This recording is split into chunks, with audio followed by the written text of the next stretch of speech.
saya. Jadi kalau ditanya berapa sih retensinya seorang klien yang di coaching oleh seorang coach gitu ya. Jadi kalau kita lihat rekor terpanjang seorang pelatih melatih eh, apa melatih kliennya, melatih orang yang dilatihnya, saya rasa di dunia ini saya kenal namanya Sir Alex Ferguson. Bahkan beliau itu salah satu orang yang dikasih gelar oleh petingginya Inggris, yaitu Ratu Elizabeth, gelar Sir-nya, karena memang beliau itu punya prestasi yang sangat luar biasa. Bahkan kontrak dengan Alex Ferguson itu diberikan hak seumur hidup. Jadi kapan Alex Ferguson mau berhenti, dia yang menentukan. Itu sehebat itu sehingga itulah apa orang yang namanya coach, yang namanya pelatih yang dikagumi di seluruh dunia. Ada lagi Arsene Wenger juga luar biasa menurut saya juga cukup lama gitu ya. Saya rasa perjalanan mereka melatih satu klub itu lebih dari 20 tahun. Jadi kalau saya ditanya oleh klien-klien saya, coach coaching klien tuh berapa lama? Karena kan saya sebagai sebagai coach sudah 19 tahun gitu ya. Jadi kalau ditanya berapa lama, saya pernah coaching. Nah, ada satu klien saya namanya Bu Chandra Wibowo, boleh ditanya nanti. Beliau sekarang kebetulan sebagai Direktur Operasional PFN, Produksi Film Negara BUMN. Beliau sampai hari ini masih di coach sama saya. Mungkin intensinya tidak sering dulu gitu ya. Kalau dulu kan sebulan ketemu 2 kali. Mungkin sekarang ketemunya 3 bulan sekali. Tapi sampai hari ini ada apa-apa, Bu Chandra masih nyari saya. Jadi kalau dibilang klien terlama yang pernah saya coach sampai sekarang adalah Bu Chandra Wibowo, yaitu 19 tahun. Tapi kalau kita tanya rata-rata seorang coach mengcoach kliennya yang benar-benar attach sama sama coachnya, saya rasa di industri coaching di dunia, saya pernah mendapat informasinya yaitu di bawah 1 tahun, bahkan di bawah 6 bulan. Saya pribadi kalau saya rata-ratakan jam terbang coaching saya rasa saya bisa klaim diri saya di angka 3 tahunan.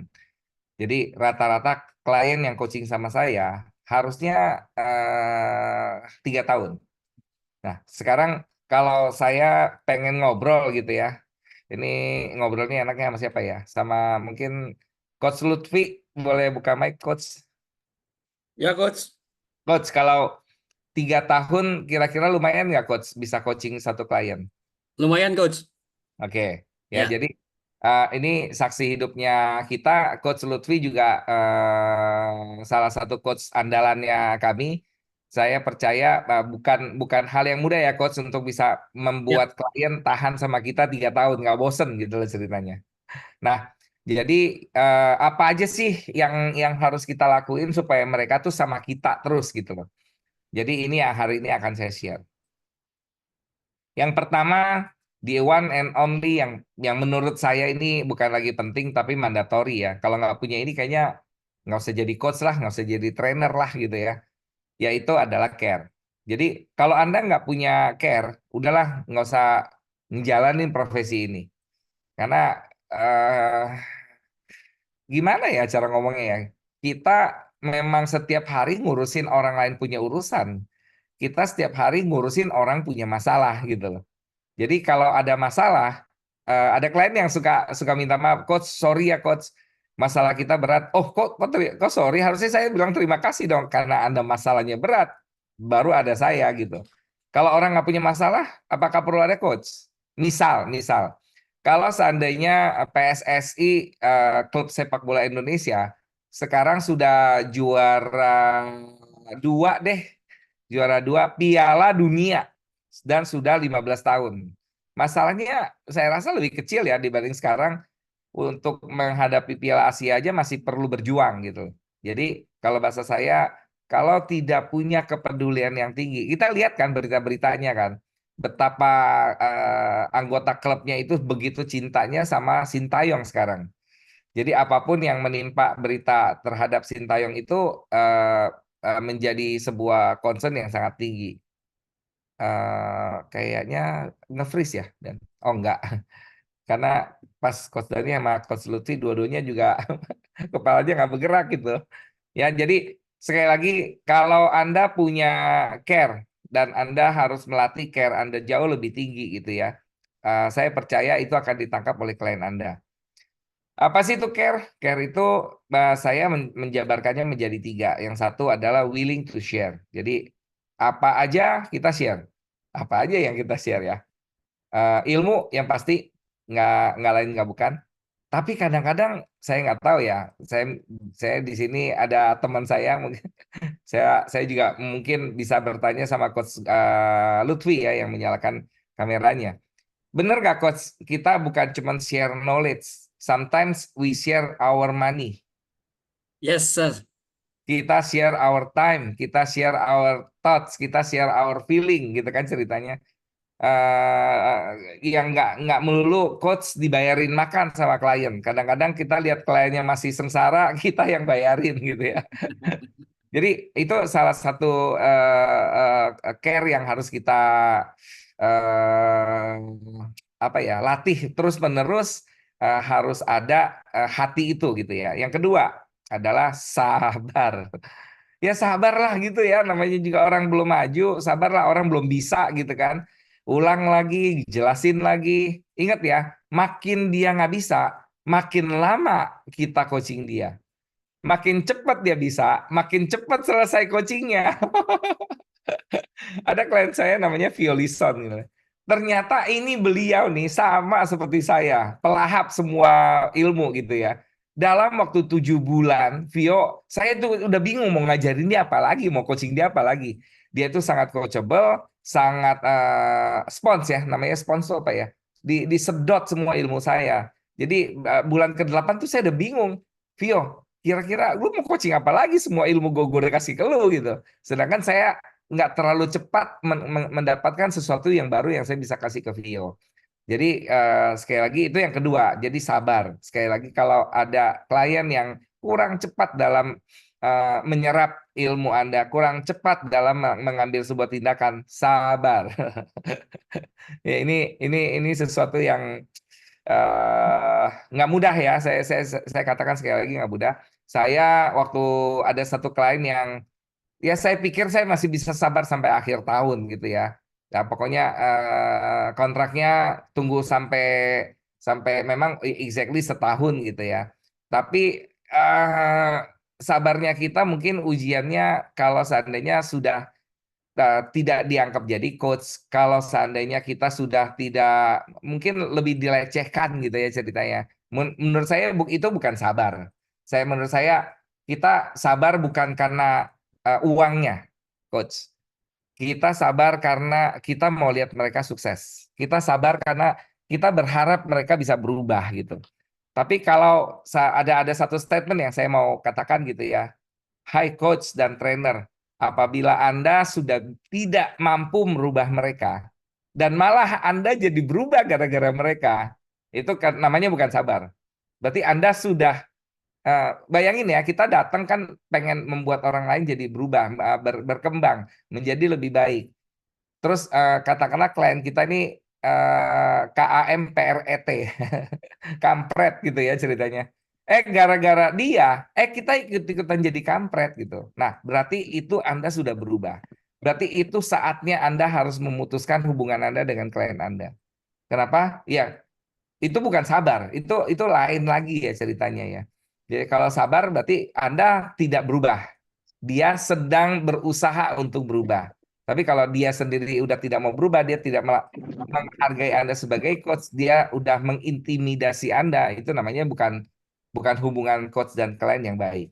Yang ketiga, willing to see someone's growing. Jadi kita pengen banget ngelihat dia sukses. Kita pengen banget ngedenger pertumbuhan omsetnya mereka.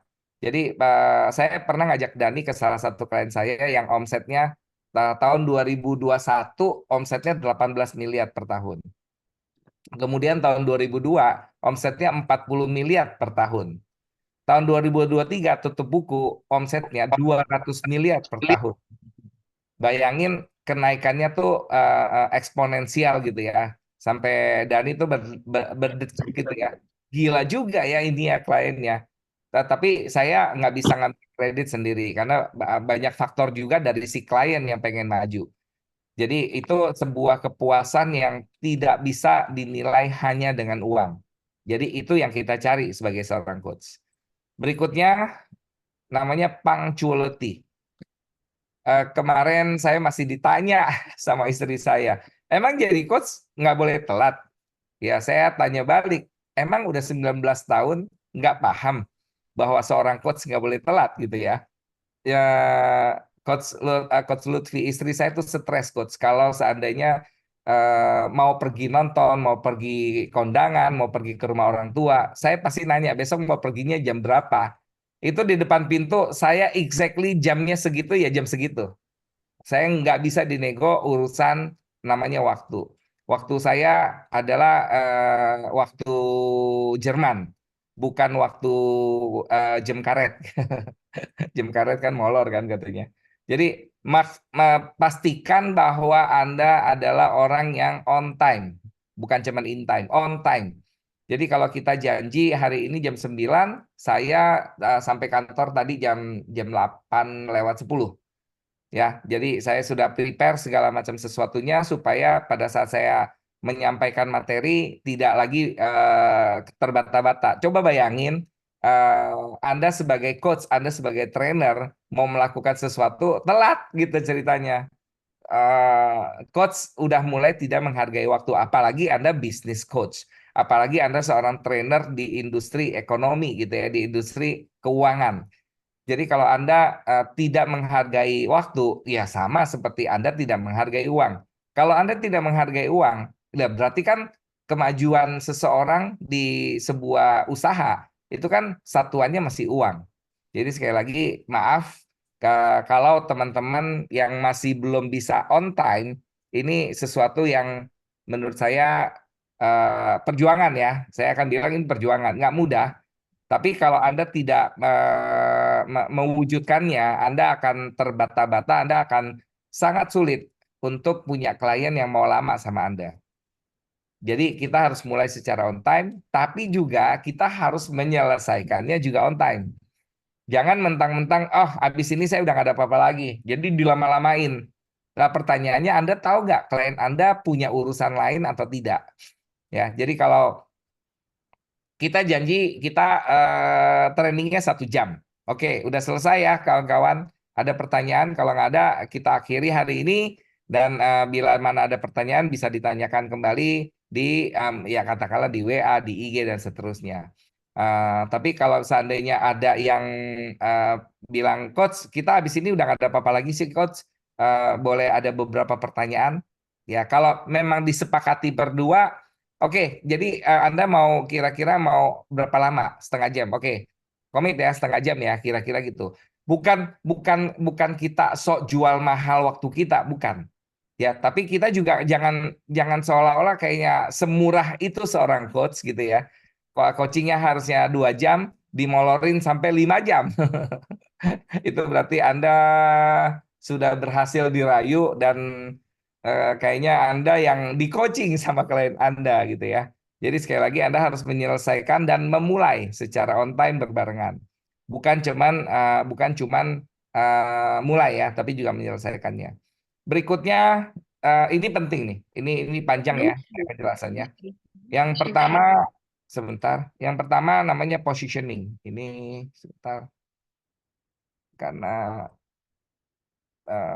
ininya tunggu ya. Kok ini nggak bisa hilang ya? Di tempat Anda hilang nggak? Saya punya tombol. Tunggu ya. Sedikit ke atas saja deh, biar nggak mengganggu. Oke, positioning. Jadi positioning itu apa sih? Positioning itu kesepakatan.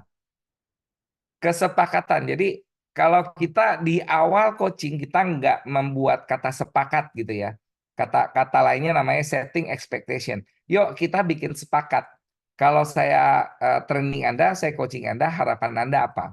Jadi itu terus di tune up, di tune in. Jadi kemauan Kementerian Koperasi menggunakan jasanya YouCoach dan Smart Business Coaching Firm ini untuk para koperasi yang terpilih 12 ini untuk apa? Pak Nasrun menitipkan pesan jelas di dalam kontraknya kita, yaitu bagaimana si koperasi-koperasi ini bisa menjadi sebuah lembaga inkubasi. Oke, take note.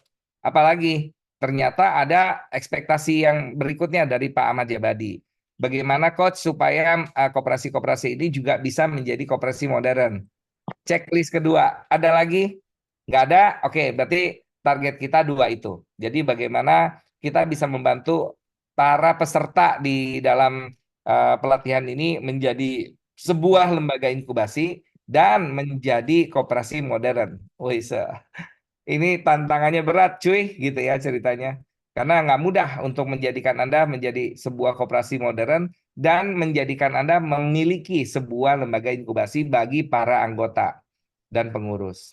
Jadi sekali lagi, kita harus menyamakan ekspektasi. Kita harus menyamakan kesepakatan. Apa harapannya mereka, apa harapannya kita sebagai coach. Nah, makanya kemarin di setiap kota saya percaya Dani selalu mengatakan hal ini. Jadi kira-kira kita habis ini akan ada 8 sesi. Habis ini kita akan perkenalan. Habis sesinya perkenalan sudah selesai, 8 sesi yang akan dibawakan oleh coach dan para pendamping yang lainnya, apa yang akan dilakukan itu diceritain dari awal. Supaya teman-teman tuh tahu apa yang akan kita lakukan. Ekspektasi kita apa sih? Ekspektasi kita sederhana. Lembaga inkubatornya terjadi, koperasi modern itu terjadi. Karena kalau ini terjadi, berarti harapan klien kami juga terjadi, Kementerian Koperasi. Dan itu harus terus di-set, harus terus di-tune up, di-tune in. Kalau misalnya belum terjadi, apa halangannya? Rintangannya tuh apa? Terus bagaimana cara kita bongkar supaya ini semua bisa terjadi? Ya, jadi ada evaluasinya lagi nantinya. Selain memanage ekspektasi, selain mempunyai kesepakatan, yang kedua kita harus main di atas garis, tidak main di bawah garis. Apa tuh maksudnya? Jadi saya percaya ada satu materi yang kita udah bawakan tentang namanya garis energi. Kalau orang-orang yang mau sukses, tidak bisa tidak main di atas garis. Harus main di atas garis.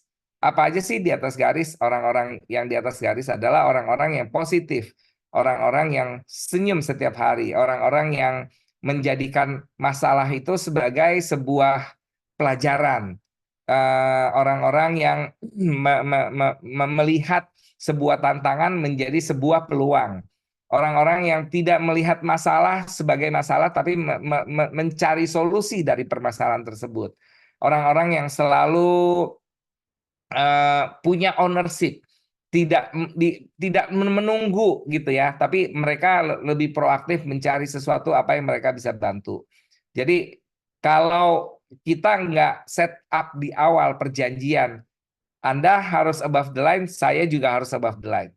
Karena kalau dua-duanya below the line gitu ya, cari alasan, sorry coach hari ini sibuk. Sorry coach, jaringan wifi-nya nggak nyambung. Sorry coach, ini belum dapat uang saku gitu ya. Apapun alasan Anda gitu ya, Anda sudah main di bawah garis. Saya juga sama gitu. Apakah saya terus mengeluh terhadap bayaran dari Kemenkop yang menurut kami bukan sesuatu standar yang memang kita lakukan di coaching gitu ya. Tapi kita sepakat, kita mau membantu teman-teman di seluruh Indonesia. Kita punya kesempatan kenalan dengan 360 pengurus anggota pengawas koperasi.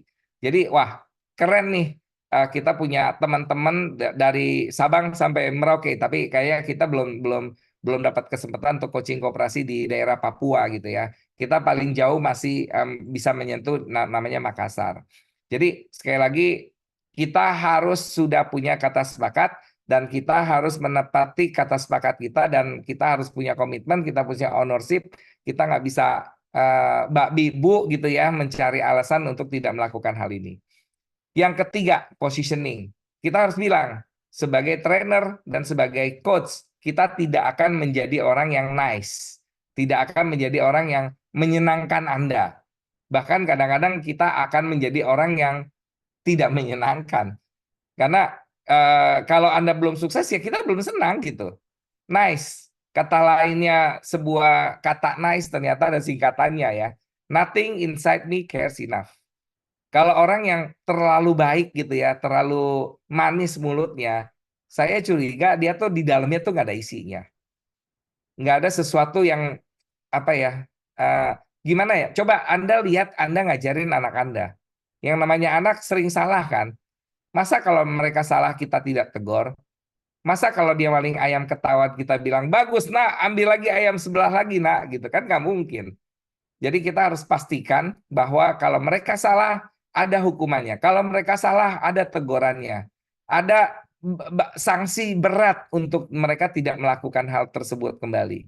Jadi sekali lagi, sebagai trainer, sebagai coach, kalau Anda selalu bermuka manis, senyum-senyum gitu ya, dalam melatih orang, iya kita harus semangat, kita harus senyum, tapi kalau kita menemukan seseorang yang salah, ya harus kita tegur gitu, nggak bisa didiamkan, oke? Dan yang keempat, dikatakan kepada klien, maaf, sepakat nggak kalau seandainya, kalau selama Anda jadi klien dan selama saya jadi coach Anda, kita harus punya satu komitmen untuk keterbukaan dalam hal komunikasi. Jadi Anda punya masalah apa, silakan dilempar ke kami. Kami punya masalah apa, kami akan ceritakan kepada Anda. Dan yang nggak boleh dilakukan adalah Anda punya masalah, cerita ke yang lain, bukan kepada coach Anda. Oke, kemudian Anda bahkan menceritakan coach Anda ke orang lain. Udah gitu coachnya yang jelek-jelek lagi diceritain ke yang lain. Jadi sekali lagi, kalau kami ada salah, tolong ceritakan kepada kami. Dan sebaliknya, kalau saya nggak senang dengan Anda, ya di sini ada siapa aja nih, ada Pak Ucep, ada Bu Nirmasari, ada Pak Sandi. Kalau saya tidak melihat Anda pengen serius gitu ya, saya akan menyampaikan hal tersebut. Jadi tidak ngomong Anda di belakang, sebisa mungkin ngomong di depan. Kalau kata Ronald Reagan gitu ya, dunia ini akan jauh lebih indah apabila Anda tidak bicara orang lain di belakang, tapi kita berbicara satu sama lain di depan. Ya, itu akan dunia makin jadi lebih indah. Jadi sekali lagi, positioning ini sangat penting untuk membuat klien Anda coaching lama dengan Anda. Oke, mungkin nanti ada beberapa pertanyaan boleh ditanyakan ya. Saya habiskan dulu ya. Berikutnya, alignment. Nah, ini penting nih. Jadi setelah kita melakukan positioning, setelah kita melakukan kesepakatan, kemudian kita mulai mencari tahu apa sih kendala, apa sih harapan waktu pada saat mau coaching. Jadi coach kayaknya kita belum ada ini deh coach. Coach kita belum ada itu deh coach. Coach kayaknya kita kurangnya ono deh coach. Oke, sampaikan aja dulu, tapi seorang coach punya tools. Seorang coach punya metodologi untuk menggali apa yang sebenarnya menjadi sebuah kebutuhan dari masing-masing kliennya mereka. Setelah diidentifikasi, nanti kita bikin goal gitu ya. Selama 1 tahun kita akan ketemu, kalau yang sekarang ini kan kita akan ketemu selama 2 bulan 8 minggu. Nah, kita sudah setting 8 minggu ini apa aja yang akan kami sampaikan kepada teman-teman. Habis itu nanti akan dibantu oleh hampir semua coach untuk menjawab beberapa pertanyaan dari Google Classroom yang Anda belum paham. Dan bahkan kita juga punya pendamping yang juga nanti bisa membantu Anda menjawab beberapa hal-hal yang belum Anda ketahui. Jadi ini ada timelinenya, ini ada agenda kerjanya. Jadi biasanya saya bikin agenda kerja ini selama 1 tahun, tapi tentatif. Karena kita nggak tahu ternyata urgensinya yang kita set di 3 bulan ke depan ternyata lebih urgent. Atau kebalikannya, ternyata yang kita anggap urgent ini ternyata belum terlalu urgent. Kita bisa mundurin ke belakang. Jadi agenda bukan sesuatu yang fix menurut saya sebagai seorang coach, tapi ada ancar-ancar ini loh yang harus kita nanti lakuin. Sepakat nggak? Sepakat. Oke, deal, deal. Nah, ini penting buat panjangnya perjalanan coachingnya kita gitu loh. Dan untuk para coach, saya mau ingatkan, 2 atau 3 bulan sebelum timelinenya habis, kita sudah harus bikin timeline baru. Kalau Anda mau panjang sama mereka. Jadi kita bisa review apa aja yang udah mereka capai. Apa aja yang belum mereka capai. Mereka mau capai apa lagi. Oke. Nah, nanti ada satu pelajaran namanya chunking up gitu ya ceritanya. Ada satu titik tertentu saya akan mengatakan ternyata kenaikan omset bukan segala-galanya lagi. Ada hal lain yang mungkin kita mau capai. Jadi kalau saya share klien saya dari 18 miliar sudah menjadi 40 miliar. Dari 40 miliar sudah menjadi 200 miliar. Apa target berikutnya? Saya merinding ya waktu mendengar mereka menyebutkan targetnya. Coach, mungkin nggak ya kita sudah tidak lagi menyasar B2G. Kita mau menyasar ke pasar-pasar di mana pabrik-pabrik lainnya yang butuh barang kita. Jadi pabrik mana? Ya kalau bisa dunia, Coach. Mantap, mantap. Jadi kalau perusahaan yang tempat saya coach yang selama ini cuma bikin produk buat seluruh katakanlah rumah sakit di Indonesia, sekarang mereka sudah mau bikin spare part untuk memenuhi pabrik-pabrik alkes di seluruh dunia. Wow. Nah, itu seru tuh. Berarti mereka akan tetap butuh kita, Coach Lutfi dan coach yang lainnya. Kalau kalau dari 200 miliar, Coach, ya mungkin tahun depan kita reda dulu dikit ya, 200 miliar lagi deh. Ya kan mereka udah tahu bagaimana cara 200 miliar gitu. Jadi kita nggak bakal kepakai lagi. Jadi sekali lagi, sebagai seorang coach, tugas kita tidak pernah puas. Jadi kalau kemarin dia sudah juara kabupaten, kita tarik jadi juara provinsi. Kalau dia udah juara provinsi, kita tarik lagi untuk juara nasional. Kalau sudah juara nasional, harus bisa jadi juara Asia Tenggara. Kalau sudah juara Asia Tenggara, kita tarik lagi jadi juara Asia. Kalau sudah juara Asia, kita target juara dunia. Kalau sudah juara dunia, juara planet. Nggak cuma Coach Lutfi doang yang di planet Bekasi gitu ya. Kita harus jadi juara planet gitu ya kata-katanya seperti itu. Nah, makanya Cristiano Ronaldo lah, Lionel Messi lah sekarang dikirim ke bumi yang lain. Karena di tempat itu kayaknya udah habis, udah apa ya? Setiap kali main mereka selalu best player gitu loh ceritanya. Udah harus tempat yang lain. Oke, jadi sekali lagi kita harus punya kesepakatan apa yang mau dilakuin selama 1 tahun ke depan. Selama periode ke depan tuh mau ngapain. Oke, berikutnya boundaries. Saya mau bicara batasan-batasan apa yang harus kita jaga supaya tidak dilanggar. Yang pertama, itu kata-kata saya tuh ya. Don't sleep with your clients. Jangan pernah ini kalau ada coach yang tiba-tiba kliennya jadi pasangan sih seru juga nih ya ngomongnya gimana ya. Jadi sebisa mungkin tidak ya guys gitu. Jadi bukan bukan literally kata-katanya tidur dengan klien, tapi 2 hal ini yang saya mesti jabarkan. Tidur dengan klien itu maksudnya gini. Kita kita ngerti masalahnya mereka, tapi sebagai batasannya cuma simpati, bukan empati. Bedanya nih apa nih?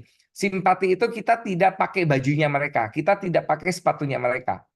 Oke, sepatu kita ya sepatu kita, tapi kita melihat dari luar dirinya dia. Oke, saya mengucapkan bela sungkawa terhadap apa yang Anda alami. Kami bisa merasakan apa yang Anda rasakan, tapi tidak merasakan gitu. Oke, karena kalau Anda masuk dalam masalahnya mereka, klien Anda ada berapa gitu. Coach, para coach gitu ya, saya udah coaching 1.000 klien lebih. Kira-kira stres gak ya kalau masalahnya klien ada di badan saya? Satu aja stres kali. Jadi sebisa mungkin masalah klien tetap di mereka, bukan di Anda. Oke. Jadi jangan emotional attach namanya. Jangan sampai secara emosional Anda menjadi bagian dari permasalahan tersebut. Ini contoh ya. Ada klien saya yang kesulitan permodalan. Kebetulan waktu itu saya punya modal. Boleh nggak saya bantuin? Jawabannya tidak. Kenapa? Kalau Anda bisa membantu permodalan klien Anda yang itu, Anda harus bisa memastikan Anda harus bisa membantu seluruh klien Anda nanti. Kan nggak fair dong, masa yang ini dikasih modal, yang lain nggak gitu. Jadi pastikan ya, kita tidak membantu mereka secara emosional, secara emosional. Walaupun Anda bisa bantu, bukan itu yang mereka harapkan. Jadi kita harus bantu mereka untuk mendapatkan permodalan, bukan memberikan permodalan kepada dia. Kita paham mereka belum bisa memakai Instagram. Jangan sampai smartphone-nya mereka diambil sama kita, terus kita yang settingin nih udah ya, udah selesai. Bukan seperti itu. Karena kalau seperti itu, terus mereka nggak pernah belajar gitu. Anda yang melakukan gitu ya, sehingga Anda yang makin pintar, bukan mereka yang makin pintar. Jadi sekali lagi tarik garis yang besar supaya Anda tidak terjebak dalam emosionalnya mereka. Oke, itu yang pertama. Kedua, kadang-kadang ini saya akan bilang kadang-kadang karena tidak sering banyak klien yang jatuh cinta sama kita dalam quotes unquote profesionalismenya, bukan pribadinya gitu ya. Coach, boleh nggak saya lamar Anda jadi direktur? Coach, boleh nggak saya bagi Anda share? Coach, boleh nggak? Dan seterusnya gitu ya, apapun yang ditawarin. Nah, saya akan mengatakan, kalau Anda punya share di tempat mereka, maka Anda sudah tidak pernah akan bisa objektif. Anda akan jadi subjektif, kenapa? Karena Anda jadi bagian dari mereka. Jadi gimana dong Coach, kalau mereka sukses, tapi kan kita tidak menikmati kesuksesan mereka. Oke, nah ini yang harus dikoreksi. Berarti Anda belum paham apa fungsi seorang coach. Ya, saya pernah sharing kepada seluruh coach ya kita gitu ya. Nggak ada yang namanya dokter pernah nyelamatin nyawa pasiennya. Begitu pasiennya sembuh, kemudian dokternya bilang sama pasiennya, "Hai pasien, karena Anda pernah diselamatkan sama saya, boleh dong mobil Anda buat saya, boleh dong saham perusahaan Anda bagi ke kita," gitu kan. Karena kalau kalau kemarin Anda lewat kan Anda nggak bisa lagi jalanin perusahaan Anda. Bukan dong. Seorang dokter punya sumpah namanya Hippocrates, di mana tugasnya dia adalah menyelamatkan nyawa orang dengan atau tanpa dibayar bahkan sekalipun. Nah, sebagai seorang coach, kita tuh terikat dengan bukan sumpah ya, tapi yang tadi di awal yang saya katakan care, bahwa kita tuh peduli, pengen ngelihat kemajuan Anda. Itu aja, itu aja. Nah, perkara sekali lagi, mereka memberikan berbagai macam apa yang mereka bisa berikan kepada coach gitu ya. Mungkin saya akan mengatakan selain ya kalau uang boleh, selama tidak ada ikatan. Oke, maksudnya gini, coach kalau kita dikasih uang, kita kita mencas klien kita coaching dalam 1 tahun misalnya 150 juta. Ternyata mereka sukses luar biasa, mereka memberikan kita mobil, mereka ngasih kita uang 300 juta tanpa ada ekspektasi, it's okay. Oke. Tapi kalau kita bicara saham, saham itu kan berarti ada ekspektasi. Bahwa kalau bisa coach jangan ke yang lain dulu coach biar bisa fokus sama kita coach. Nah, itu kan namanya sudah berekspektasi. Kalau udah ada ekspektasi, berarti ada emosional attach, ada ikatan emosional. Dan pada saat Anda diikat oleh klien Anda sudah tidak bisa objektif lagi. Anda tidak bisa sembarangan, Anda tidak bisa sesukanya untuk menegur mereka lagi. Kenapa? Karena kan coach you adalah bagian dari kita, itu tanggung jawab you juga dong. Ya, jadi jangan sampai kita punya ikatan sama mereka. Coach Lutfi, kalau klien saya ngajakin bisnis yang lain bareng, boleh nggak? Nah, lain ceritanya. Berarti mereka ngajak kita sebagai partner, bukan sebagai coach gitu loh. Tapi boleh nggak kita putuskan dulu terlebih dahulu hubungan klien dan coach gitu. Karena kalau selama ada hubungan klien sama coach gitu ya, hubungan partnership ini jadi topinya jadi dua gitu loh ceritanya. Oke, tapi sampai hari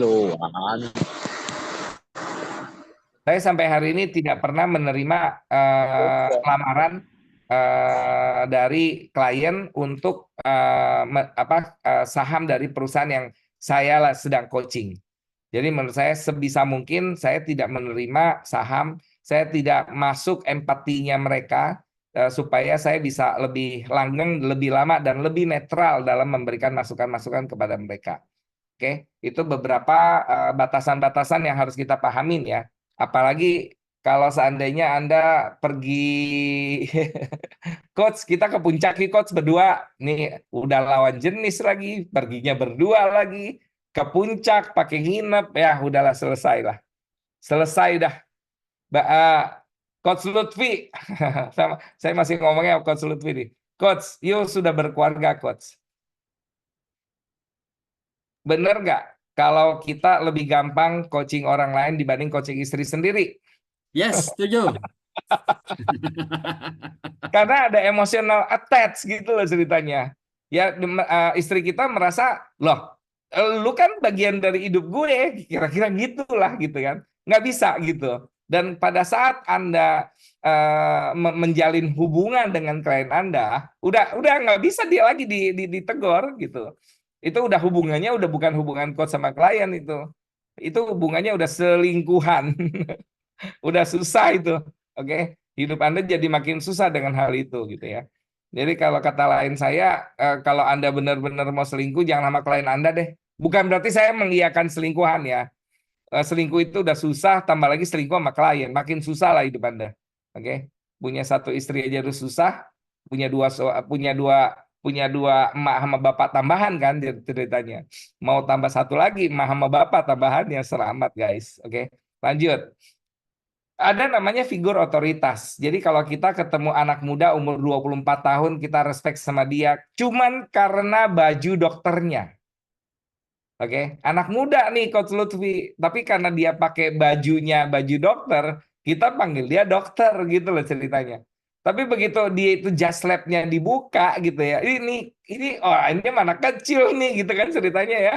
Anak kampus nih, jangan-jangan lagi magang nih gitu kan ceritanya. Nah, sebagai seorang coach, kalau Anda mau dipanggil sebagai coach, then you have to earn it. Anda harus mempunyai postur sebagai seorang coach. Anda harus berpenampilan sebagai seorang coach. Seperti apa sih seorang coach gitu? Jadi nggak ada coach yang apa ya, yang sembarangan ya. Saya lihat gini, ini menarik ya. Sebagai pelatih sepak bola, otoritas figurnya ada di peluit, Pak. Kalau disemprit, pelit, udah selesai. Ada apa nih salah gue gitu kan ceritanya. Jadi kalau seorang pelatih sepak bola tidak bawa periwitan gitu ya, dia akan kehilangan figurnya, dia akan kehilangan otoritasnya gitu. Nah, sebagai seorang pelatih, sebagai seorang trainer, jadi kalau Anda tidak berpenampilan yang pas dengan profesi Anda, ya jangan harap kalau mereka mau respect terhadap Anda. Jadi sekali lagi sebagai seorang business coach kita punya namanya power suit. Kita punya yang namanya jas, oke? Namanya blazer. Dan blazer itu membuat kita jauh lebih profesional.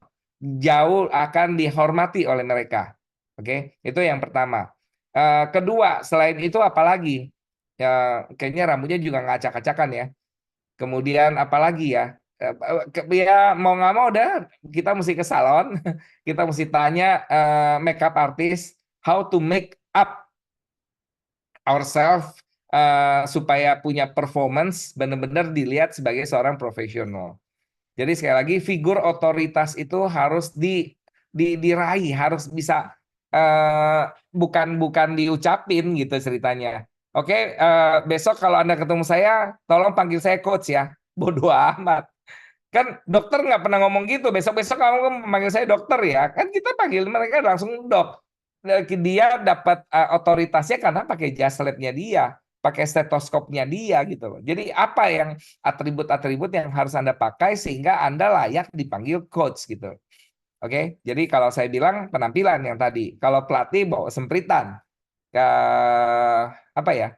Ini zamannya bukan kayak Umar Bakri ya. Murid kencing berdiri, guru kencing berdiri, murid kencing berlari gitu. Udah nggak zamannya bahwa murid diajar oleh seorang guru yang naik sepeda gitu ya. Muridnya datang bawa mobil gitu. Nggak bisa kayak seperti itu. Anda harus punya postur. Anda harus menjaga postur Anda supaya Anda dapat respect dari mereka. Karena kalau mereka sudah tidak respect sama Anda, gimana kita mau kasih perintah gitu. Ya, kira-kira seperti itu. Ini terakhir, nanti sisanya mungkin kita bisa buka tanya jawab, siapapun boleh bertanya. Proses and administration. Jadi bagaimana sih kita melakukan proses ini? Yang pertama, make sure kita punya agenda. Oke, jadi kalau kita nggak punya agenda kerja sama mereka, yang sudah terschedule. Terschedulein maksudnya gini, saya mau coaching sama Coach Lutfi setiap hari Selasa jam 7 jam 9 pagi. Ya wis, lakukan hal itu. Coach, kalau seandainya nggak bisa baru kita ganti ya Coach. Oke, siap. Agree, agree, agree. Jadi kita coaching tuh bukan bulan ini hari Selasa, bulan depan hari Rabu, besok pagi, 3 bulan lagi kita ganti sore, nggak ada yang kayak gitu. Semua kalau kita bicara kayak kursus bahasa Inggris, Selasa, Kamis, jam 7 malam sampai jam 9 malam itu dilakukan sampai 6 bulan periode selesai. Ya, sampai 1 tahun selesai. Kalau mau ganti, ada jadwal pengganti tapi yang bukan terus-terusan diganti gitu loh ceritanya. Jadi make sure you have schedule agenda yang sudah disepakatin. Coach, saya bisanya pagi ya Coach. Oke, tunggu dulu. Saya lihat agenda saya pagi bisa nggak? Bisa, deal? Deal.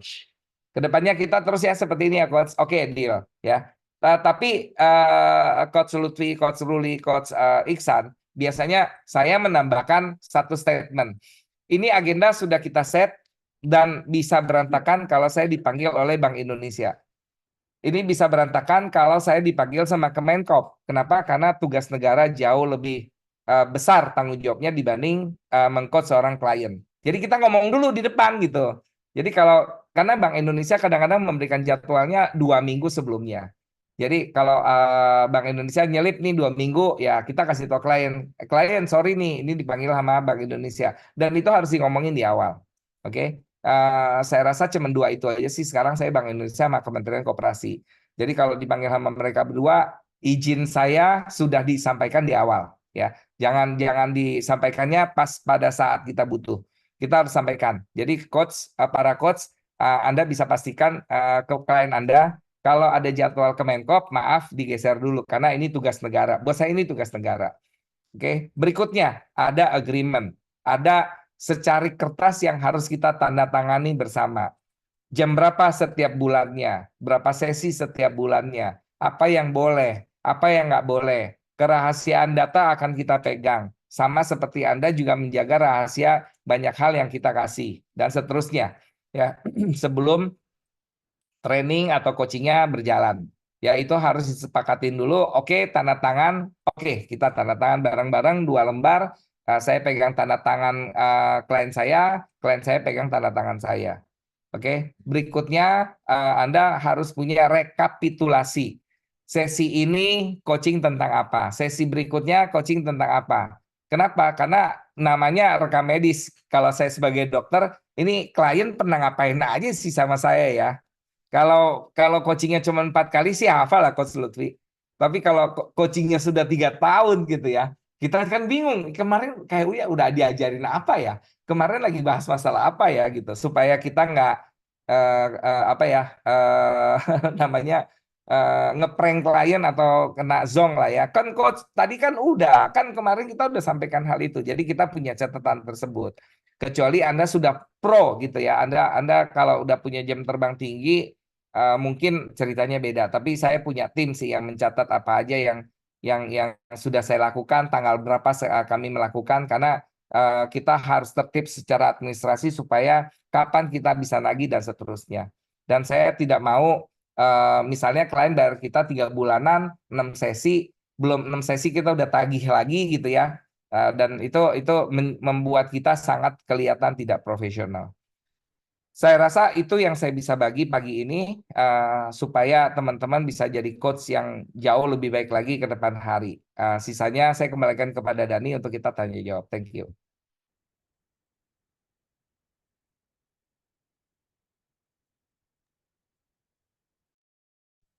Baik, terima kasih Coach Gendro. Wah, menarik banget nih tadi pembahasannya di sesi webinar pertama kita ini. Bapak Ibu, kalau ada pertanyaan silahkan bisa langsung di unmute audionya atau bisa tanya melalui kolom chat. Silahkan, apakah ada yang mau ditanyakan? Para coach yang mau tanya juga boleh.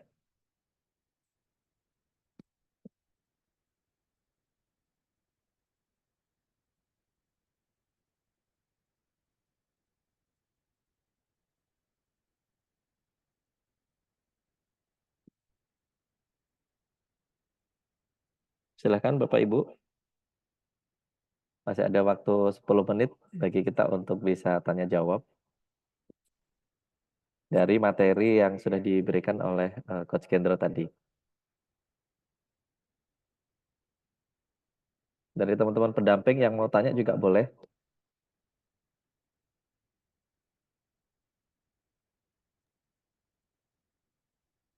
Kita tukar pikiran juga nggak apa-apa, ya.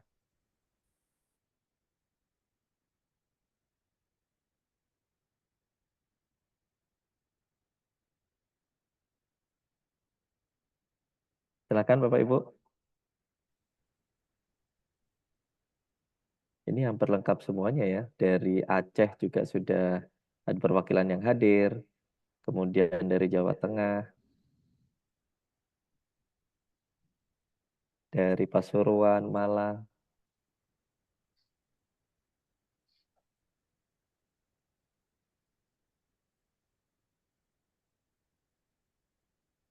Nah, ini ada pertanyaan nih, Coach. Pertanyaan titipan peserta, tahapan awal apa yang perlu dilakukan Coach saat mengawali sesi pendampingan kepada 2 UMKM?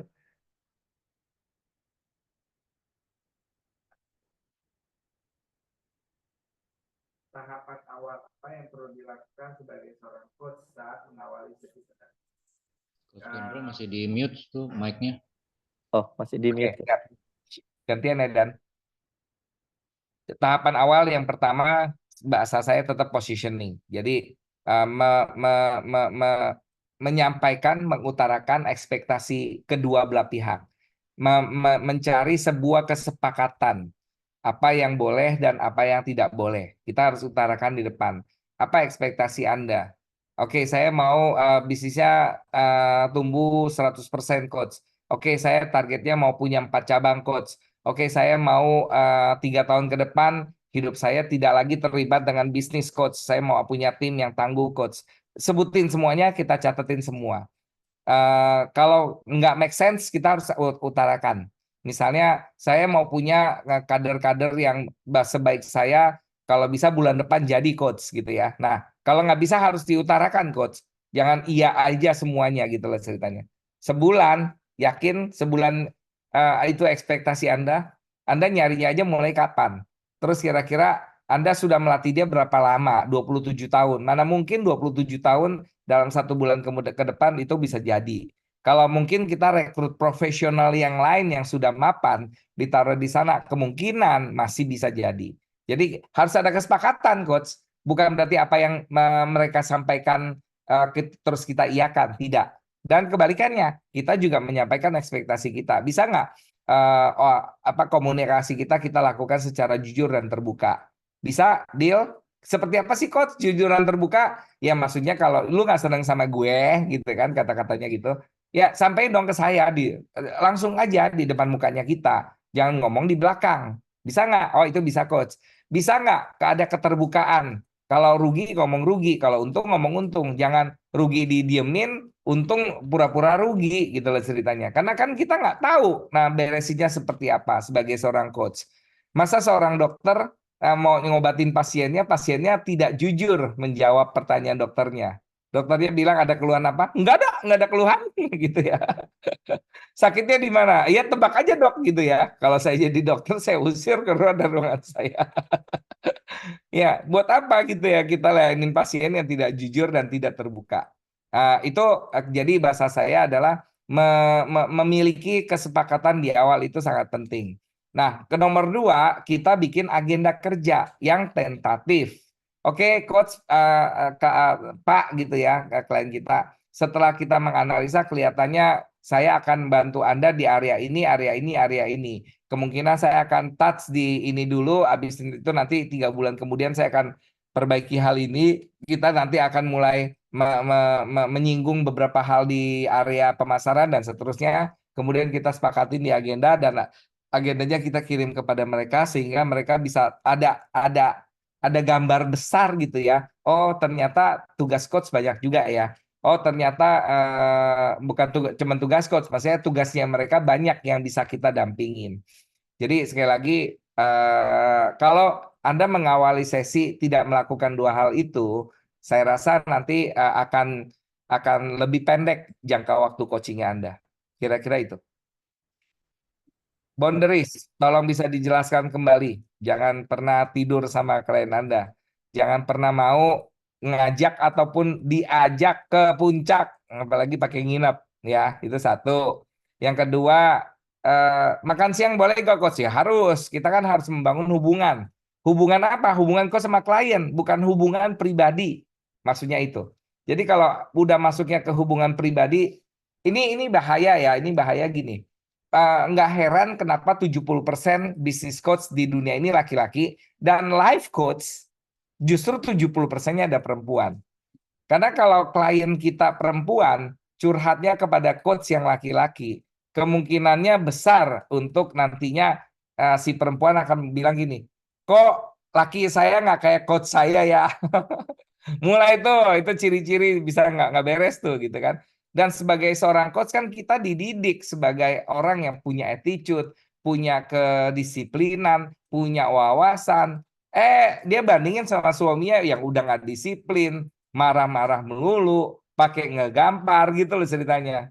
Kan kita menjadi sebuah contoh yang ideal. Nah, itu hati-hati. Jadi balik lagi ke Coach Lutfi. Coach, kalau diajak makan siang sama klien cewek, oke. Kalau diajak makan malam sama klien cewek, usahakan cari alibi. Ajak istri Anda. Ajak coach lain gitu loh. Supaya kalau kenapa-napa gitu ya, kan setan selalu berkeliaran di mana-mana gitu. Carilah seorang malaikat untuk nyelamatin kita gitu ya, ceritanya gitu.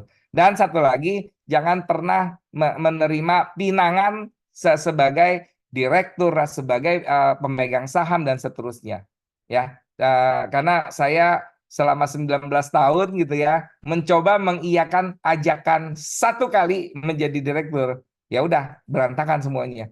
Kita tidak bisa melakukan fungsi dan tugas kita sebagai coach lagi pada saat kita menerima pinangan tersebut, apalagi menerima saham dari mereka. Itu menjadi sangat-sangat bahaya. Ini ada pertanyaan dari Pak Sep. Dengan pekerjaan dan usaha yang kita punya, kenapa kita harus jadi trainer selain bayarannya, coach?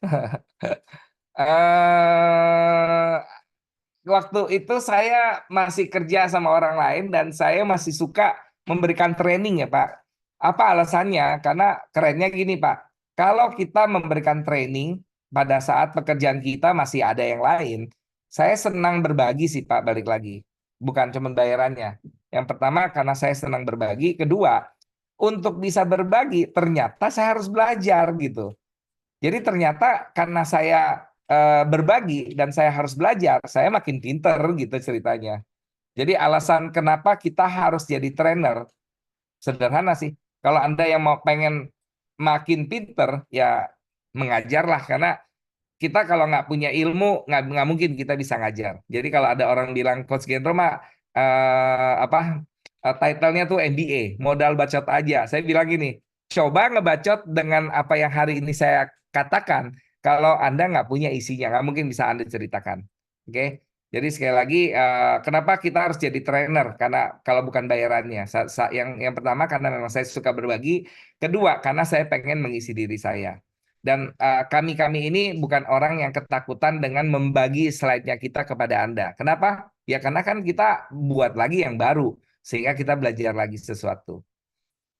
Dari Ratna, Coach, bagaimana caranya supaya bisa jadi orang yang selalu berada di atas garis? Karena masih timbul tenggelam. Memang susah. Sekali lagi, memang susah. Jadi jawabannya bagaimana supaya bisa di atas garis? Pertanyaannya tolong dijawab satu doang, yaitu what do you want? Kita mau apa sih? Dan apa yang kita mau itu cukup menginspirasi kita untuk dikejar gak? Kalau apa yang kita mau ini cukup menginspirasi diri kita sendiri untuk tidak mau main di bawah garis gak? Jadi kalau Anda tidak nemuin alasan apa yang Anda pengen kejar gitu ya, kemungkinan Anda kejebak di bawah garis itu akan semakin sering. Yang kurang puas boleh lempar pertanyaan lagi ya. Izin bertanya Coach, sebagai coach yang profesional harus ada kesepakatan yang baik. Yes. Pertanyaannya, jika klien menginginkan misalnya 3 sesi atau 3 pertemuan. Maka strategi materi yang akan kita sampaikan sebagai coach itu apa? Supaya materi efektif, efisien, dapat dimengerti oleh klien. Balik lagi gini, kesepakatan ya. Kalau kita ngelihat kayaknya 3 sesi bisa. Oke, kita katakan iya, sepakat. Tapi ini saya pernah menerima tawaran dari salah satu minimarket terbesar di Indonesia. Terbesar sekali lagi ya. Mereka punya kira-kira 2.000 supervisor pada saat itu. Hitungan saya sekarang mereka punya 4.000 supervisor. Satu supervisor menangani 5 sampai 8 outlet Indomaret. Lalu pertanyaannya gini, bisa nggak Pak, tolong dilatih mereka jadi leader sesungguhnya dengan proses 2 jam saja, gitu kan ceritanya. Pak, kalau kita hitung Pak, 4.000 orang satu kelas 20, maka saya akan dibayar 200 kelas. Bayarannya lumayan lah, kalau katakanlah 10 juta gitu ya satu kelasnya. 10 juta kali 200 kelas, itu kira-kira berarti 2 miliar omset saya. Terus saya iyain aja dulu gitu kan ceritanya. No, guys, nggak pernah akan bisa Pak mendidik seorang pemimpin hanya dalam waktu 2 jam. Masuk ke kelas itu keluar jadi pemimpin Pak. Nggak ada alat casnya Pak, nggak ada Pak. Ya, jadi saya menjawabnya gini kepada direktur HRD minimarket tersebut. Maaf Pak, kalau ada yang bisa iya, kalau ada yang bisa mengiyakan gitu ya, boleh titip 5 orang nggak Pak? Saya juga mau cetak leader nih Pak, 2 jam jadi. Enak aja ngomongnya ya, ngomong kasarnya gitu. Jadi kalau nggak bisa Anda harus bilang nggak bisa ya, jangan apa aja dibilang bisa gitu loh. Dan kebalikannya. Jadi waktu kita meminta sebuah ekspektasi bisa seperti itu nggak bisa nggak akhirnya tidak terjadi ketidaksepakatan? Bisa nggak? Terjadilah ketidaksepakatan sehingga coaching bubar. Pak, mendingan bubar dari sekarang Pak dibanding jalan 2 bulan ternyata banyak ketidakcocokan gitu kan ceritanya malah jadi berantem malah jadi omongan nggak enak di belakang. Ya, saya akan mengatakan kayaknya sebagai seorang coach Anda harusnya udah jago negosiasi, Anda punya kemampuan komunikasi yang jauh lebih baik daripada mereka. Saya akan bilang dari 1.000 klien mungkin ada 1 atau 2 lah Pak yang tidak cocok di awal yang saya lepas. Jadi bukan berarti tidak ada sama sekali ya. Tapi kalau dari 1.002, 1.010 aja 1%. 0,2% oke lah, masih zero defect gitu ya ceritanya. Oke, ada pertanyaan lagi.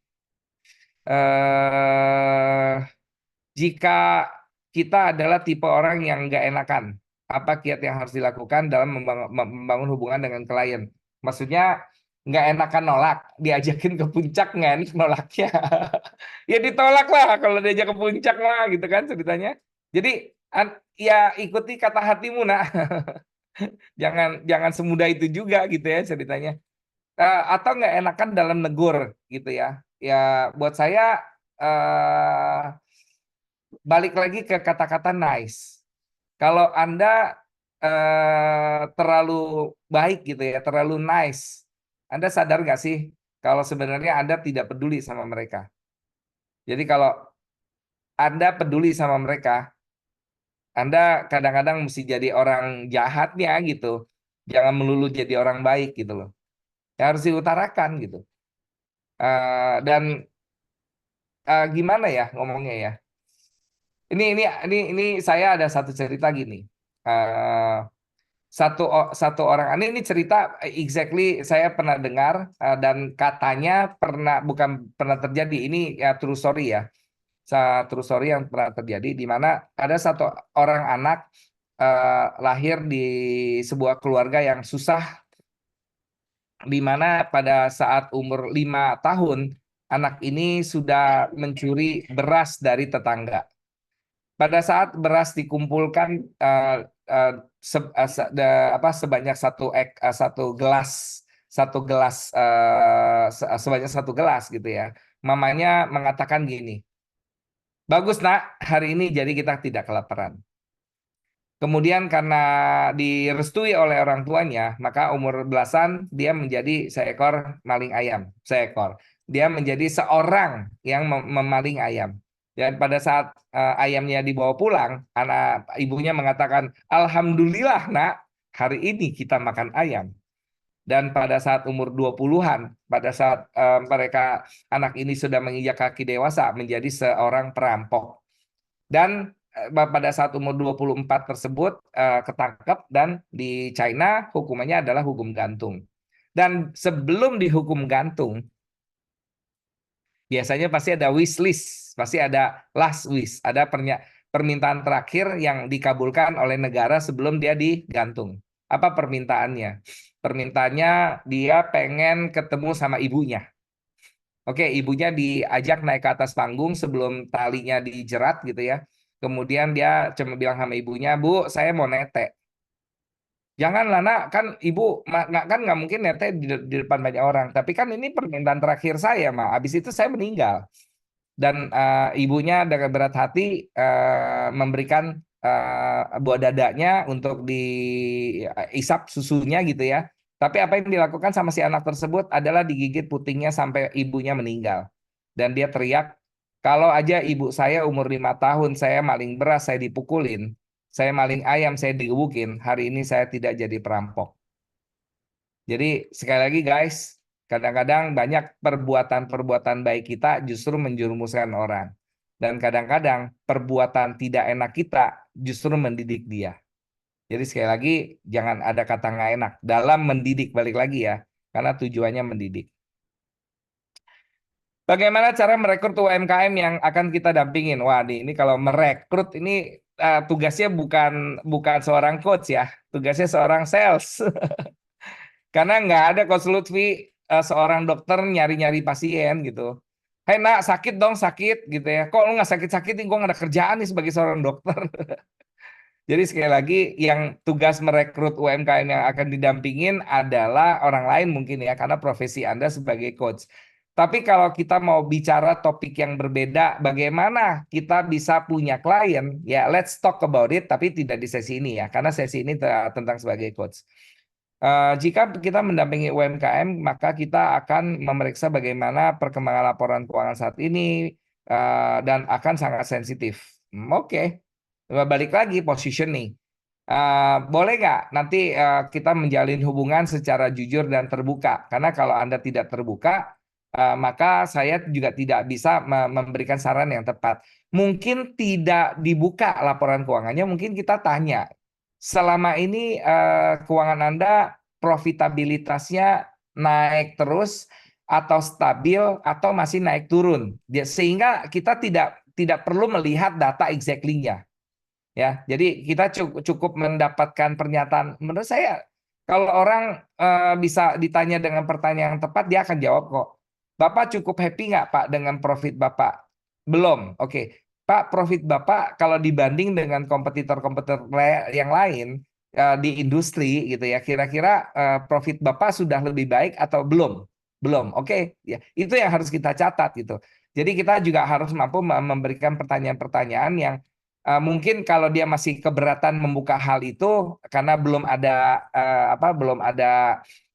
trust level yang sangat tinggi, kita mulai bertanya hal-hal yang tidak terlalu dalam. Karena saya sendiri justru semakin banyak rahasia yang tidak saya pegang, saya lebih mudah menjalin hubungan saya dengan mereka.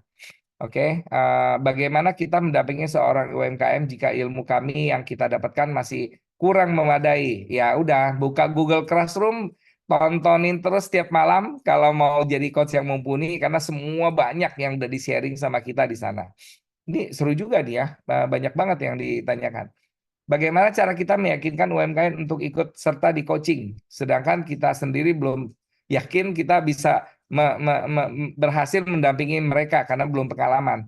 Ya cari coach lah. Jadi saya sendiri sebagai coach punya coach gitu. Dan Anda kan di sini punya coach. Anda punya coach Ruli, punya coach Iksan, punya coach Novi, punya coach Lutfi, punya coach saya ya. Kalau waktu kita coaching kayaknya belum tepat, WA aja. Coach, tadi saya coba-coba coaching begini, tapi kayaknya belum begini. Kira-kira ada saran nggak, Coach? Sok, silakan. Oke.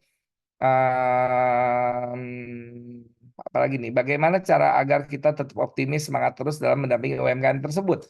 Balik lagi ke pertanyaan yang tadi Bu Ratna ya. What do you want? Apa yang Anda mau? Kenapa Anda mau jadi coach? Itu harus dijawab terlebih dahulu. Ini pertanyaan jadi seru nih ya, jadi banyak nih ya. Pagi Coach, tips dalam pendampingan belum ada pengalaman. Sesi di anak muda, usaha rumahan. Pendampingan ternyata klien mau berhenti di tengah jalan pendampingan. Don't worry, ini semua permasalahan yang dialami oleh coach-coach pemula. Kalau kita belum bisa tahan, ya udah nggak apa-apa. Next, cari lagi gitu ya. Tapi kalau eh, banyak masalah dan kita belum bisa identifikasi, bisa ditanyakan kepada coach Anda, bisa ditanyakan di grup yang sudah dibuat, bisa ditanyakan di Google Classroom ya. Ya mungkin salah satu dari kami yang pada saat memang kita sudah lepas dari semua kesibukan coaching training kita, kita bisa bantu jawab. Bagaimana teknik seorang coach dalam mengcoaching di mana otoritas bisa melekat? Ini pertanyaan saya masih belum dapat nih. Bagaimana teknik seorang coach dalam mengcoaching di mana otoritas bisa melekat? Apa nih maksudnya ya? Pak Herman mungkin bisa langsung open cam atau buka mic biar bisa ditanyakan, Pak Herman. Pagi Coach Jurgen. Ya, Pak Herman. Ya, dalam artian tadi menambahkan bahwa otoritas seorang coach, maksud saya itu coach, ada penilaian lebih pada saat kita mengcoaching UMKM di mana kita ini selalu dipandang bahwa betul-betul bahwa ini adalah seorang coach gitu. Yang pertama tadi yang saya katakan, yang pertama gini, menjadi seorang coach itu harus diraih, harus to be earned, harus memang didapatkan, tidak bisa dikasih gitu. Jadi walaupun saya ditunjuk oleh Kemenkop untuk mengcoach Anda, nggak serta-merta loh Anda panggil kami coach gitu, belum tentu. Sehingga kami juga harus punya postur. Postur tuh diraih yang pertama nggak bisa dipungkirin gitu ya, penampilan mengelabui gitu ya. Bahwa penampilan itu bisa mendapatkan nilai yang cukup besar di awal. Tapi itu kan dari jauh gitu ya, maksudnya jarak 1 meter kita dilihat sebagai seorang coach yang oke. Tapi begitu jaraknya 1 jam gitu ya, orang akan menebak isi kepala kita apakah kita sebagai seorang coach atau tidak. Jadi balik lagi kalau jaraknya 1 meter orang lihat penampilan. Tapi kalau jaraknya udah jam, Anda yang dilihat bukan lagi penampilan, tapi yang dilihat adalah isi kepala kita. Jadi how to earn the rights as a coach, selain penampilan, yaitu skill. Jadi kalau kita tidak terus mengisi diri kita sebagai seorang coach, Pak Herman, ya akhirnya juga nggak dihargai juga sebagai seorang coach gitu. Kita bisa bohongin mereka dengan kita pakai jas, kita penampilan rapi, dari jauh gitu. Kita udah dipanggil coach. Tapi pada saat mulai coach gitu ya, kita belum punya ilmu yang mumpuni gitu ya. Ya akhirnya mereka juga kok kayaknya ini bukan coach ya, masih dipanggil Pak gitu loh ceritanya. Jadi kalau kita masih dipanggil Pak ya mungkin kita belum punya authority itu, kita masih belum dapat hak untuk mengcoach dia. Sehingga ya you have to earn it Pak. Kita harus kejar untuk mendapatkan hak tersebut. Saya akan katakan profesi saya jadi coach ini udah 19 tahun. Pada saat saya umur 34, 33, ya saya juga masih kerok Pak, masih masih apa ya, masih nggak percaya diri bahwa apa iya saya udah bisa jadi coach gitu. Itu saya alamin juga kok. Tapi kembali lagi nanti jam terbang tidak bisa bohong. Gitu kira-kira Pak Herman. Ini pertanyaan terakhir dari Pak Rizal ya, Pak Dani. Izin bertanya coach, administrasi kesepakatan berarti kita sebagai seorang coach harus punya nilai dan harga. Cakep. Betul dong. Ya, kalau ada harga, materi juga banyak. Kalau ada harga berarti materi kita akan makan banyak. Betul bukan gitu coach? Yes, betul. Mungkin saya bisa sharing something, tapi bukan bukan memamerkan ya. Jadi maksudnya gini, ini adalah standarnya kami. Jadi kita coaching standar saya pribadi sebagai seorang yang sudah mungkin jam terbangnya lebih tinggi. Saya kalau mengcoach pemula bisnis yang masih baru, yang omsetnya belum besar, yang juga baru 2 tahun, karyawan belum terlalu banyak, saya cas 15 juta per 2 bulan. Sorry, saya cas 15 juta per 2 kali ketemu sebulan. Sekali ketemu cuma 2 jam. Jadi kata lainnya per jam saya dibayar 7,5 juta. Per 2 jam saya dibayar 2,5 juta atau 3,750 per jamnya. Kira-kira gitu. Tapi dari 15 juta itu saya katakan kelasnya namanya Ruby. Nanti naik ke atas kelasnya Safir ya, batu Ruby lebih murah dibanding Safir. Safir itu saya cas 25 juta sebulan tetap 2 kali ketemu dan durasinya sudah 3 jam. Jadi kalau 25 juta dibagi dua sesi berarti satu sesinya 12,5 juta. 12,5 juta dibagi 3 jam berarti kira-kira sudah hampir 4 juta lebih. Kemudian kalau seandainya saya lihat wah ini kliennya cukup besar gitu ya.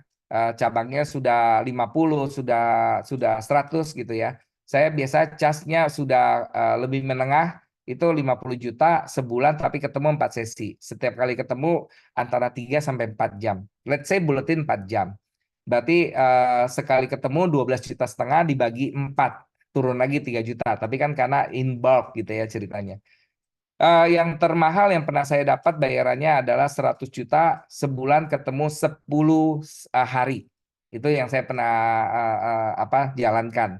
Jadi kalau teman-teman di sini yang melihat profesi seorang coach itu masih kecil, saya akan jawabkan enggak. Bayaran kita cukup tinggi, balik lagi, tapi kita harus kejar ya informasi, ilmu dan seterusnya. Jadi lumayan lah Pak. Saya top skor saya akan mengatakan dengan keaktifan saya sekarang, saya masih punya slot sampai dengan 15 klien sebulannya. Dengan asumsi masing-masing bayar saya 25 juta, 25 juta kali 15 itu omset saya kira-kira bisa mencapai 375 juta per bulannya. Ya, kira-kira seperti itu. Terakhir, ini masalah gender. Kenapa coach wanita lebih dikit daripada coach laki-laki? Coach bisnis laki-laki lebih banyak, coach kehidupan perempuan lebih banyak. Kenapa seperti itu? Saya nggak bisa jawab, tapi data menunjukkan seperti itu. Life coach perempuan kalau ngasih pundak sandarannya kepada perempuan yang lain kan nggak mungkin selingkuh. Dan kayaknya laki-laki tidak akan bersandar kepalanya kepada perempuan, ya. Tapi kebalikannya perempuan mau bersandar kan pundaknya laki-laki gitu loh. Makanya laki-laki lebih baik coaching bisnis, bukan coaching life. Ya kecuali laki-lakinya umurnya mungkin udah 67 dan sudah dewasa, sudah matang, seorang ustadz pula gitu ya. Ya, tapi nggak menjamin juga seorang ustadz bisa tidak terkecoh sama perempuan muda cantik umurnya 20 gitu kan ceritanya. Nanti dia udah mulai ngebanding-bandingin istri gua nggak kayak gini nih. Ya, ya lebih baik hati-hati. Apakah khusus wanita dibatasi untuk sebagai seorang coach? Tidak. Mungkin karena keruwetan urusan wanita udah banyak sehingga dia nggak mau urusin urusan orang lain lagi yang semakin banyak mungkin ya. Apalagi masalah bisnis jauh lebih kompleks dibanding masalah pribadi. Gitu, Dani, mudah-mudahan bisa membantu sesi pertama kita dalam memberikan pandangan sebagai seorang coach punya ethical, profesional etikalnya seperti apa yang boleh, apa yang nggak boleh, batasan-batasannya seperti apa, untuk bisa panjang apa yang harus kita lakukan dan seterusnya. Terima kasih, selamat pagi. Baik, terima kasih Coach Hendra. Wah, ini seru banget pertanyaannya, banyak banget dan saya rasa masih banyak lagi yang bakalan tanya, tapi mohon maaf sekali lagi sesinya kita sudah selesai gitu ya. Dan kita akan ketemu lagi minggu depan di hari Rabu gitu ya. Untuk waktunya nanti akan kami kirimkan undangannya ke masing-masing grup koperasi. Baik, Bapak Ibu sekalian, sebelum saya akhirin mungkin bisa buka kamera dulu, kita akan melakukan dokumentasi. Di sini ada dua layar ya, jadi kita akan ada 2 kali sesi pemotretan. Saya bantu screenshot dari sini. Oke, bisa dibuka dulu kameranya semuanya. Hitungan ketiga. 1, 2, 3. Oke, layar satunya lagi. 1, 2, 3. Baik. Demikian Bapak Ibu sekalian, terima kasih atas kehadiran seluruh peserta di kegiatan webinar yang pertama kita, program penguatan usaha koperasi melalui lembaga inkubator. Sampaikan salam kami untuk keluarga, semoga Bapak Ibu semua sekalian sehat dan bisa melanjutkan aktivitas Amin. masing-masing.